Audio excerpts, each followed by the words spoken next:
Indian പ്രധാനമന്ത്രി നരേന്ദ്രമോദി അങ്ങനെ ഇപ്പോൾ ഇസ്രായേലിൽ എത്തിയിരിക്കുകയാണ്.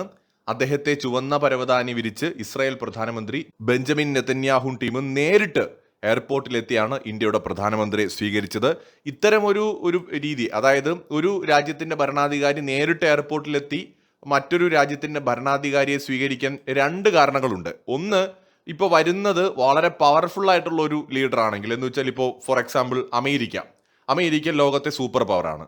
അമേരിക്കയുടെ പ്രസിഡന്റ് വരുമ്പോൾ ലോകത്തെ ഒരുമാതിരിപ്പെട്ട എല്ലാ രാജ്യങ്ങളുടെയും ഭരണാധികാരികൾ നേരിട്ട് പോയി സ്വീകരിക്കും. കാരണം സൂപ്പർ പവർ എന്ന് പറയുന്ന ഒരു രാജ്യത്തിൽ നിന്നാണ് വരുന്നത്. എന്നാൽ പിന്നെ ഒരു രണ്ടാമത്തെ ഓപ്ഷൻ എന്ന് പറയുന്നത് വളരെ അടുത്ത സൗഹൃദം, എന്ന് വെച്ചാൽ ഏറ്റവും അടുത്ത വിശ്വസ്തരായ സൗഹൃദമുള്ള രാജ്യങ്ങളാണെങ്കിൽ തങ്ങൾക്ക് ഏറ്റവും പ്രിയപ്പെട്ട രാജ്യത്തിന്റെ ഭരണാധികാരി എത്തുന്ന സമയത്ത് തീർച്ചയായിട്ടും നേരിട്ട് വന്ന് സ്വീകരിക്കും.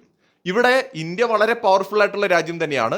ഇസ്രായേലും അത്യാവശ്യം നല്ല പവർഫുൾ ആയിട്ടുള്ള ഒരു രാജ്യമാണ്. അപ്പൊ ഇന്ത്യൻ പ്രധാനമന്ത്രി നരേന്ദ്രമോദിയെ ഇസ്രായേൽ പ്രധാനമന്ത്രി വിമാനത്താവളത്തിൽ വന്ന് സ്വീകരിച്ചത് ഏറ്റവും വിശ്വസ്തതയുള്ള സുഹൃത്ത് രാജ്യത്തിന്റെ ഭരണാധികാരി വരുന്നു എന്ന നിലയിൽ തന്നെയാണ്. എന്ന് വെച്ചാൽ ഇത് സൂചിപ്പിക്കുന്നത് ഇന്ത്യയും ഇസ്രായേലും തമ്മിൽ വളരെ അടുത്ത ബന്ധം, ശക്തമായ ബന്ധം നിലനിൽക്കുന്നു എന്ന് തന്നെയാണ്. വിമാനത്താവളത്തിൽ പ്രധാനമന്ത്രി എത്തുമ്പോൾ വളരെ ഊഷ്മളമായ സ്വീകരണമാണ് അദ്ദേഹത്തിന് അവിടെ ഒരുക്കിയിരുന്നത്.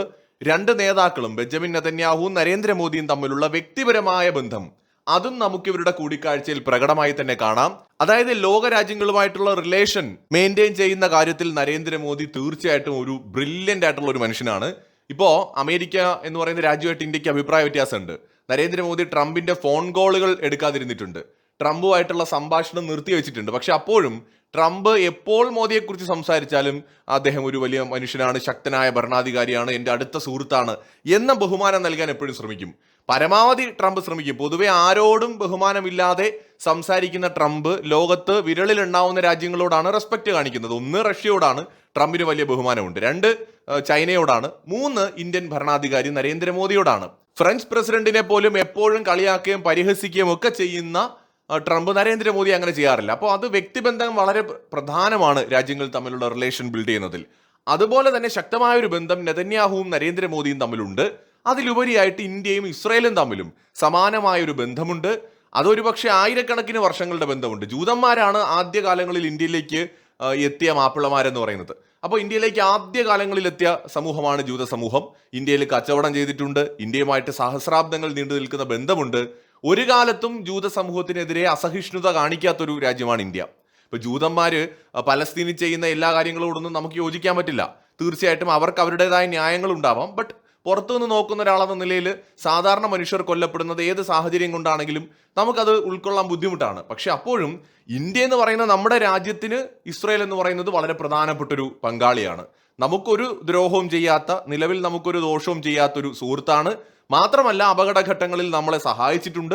കാരണം നമ്മളെ എല്ലാ കാലവും ഇതുപോലെ വലിയൊരു ശക്തിയൊന്നും ആയിരുന്നില്ല. നമ്മുടെ ഒരു ജേർണി പരിശോധിച്ചാൽ വളരെ ദുർബലമായിരുന്ന കാലഘട്ടം നമുക്കില്ലേ സ്വാതന്ത്ര്യം നേടിയതിനു ശേഷം?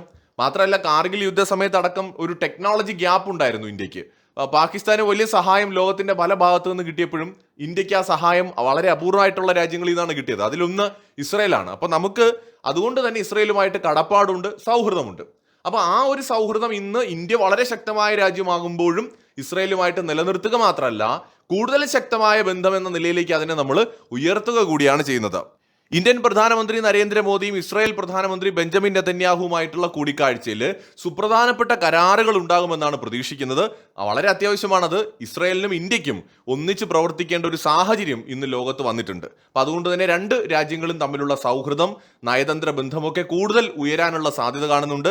ഇരു നേതാക്കളും തമ്മിൽ ചർച്ചകൾ നടക്കുന്നുണ്ട്. സർപ്രൈസിംഗ് ആയിട്ടുള്ള ഒരുപാട് പ്രഖ്യാപനങ്ങൾ നമുക്ക് ഈ ഒരു വിസിറ്റിൽ പ്രതീക്ഷിക്കാം. മറ്റൊരു വീഡിയോയുമായി വീണ്ടും കാണാം.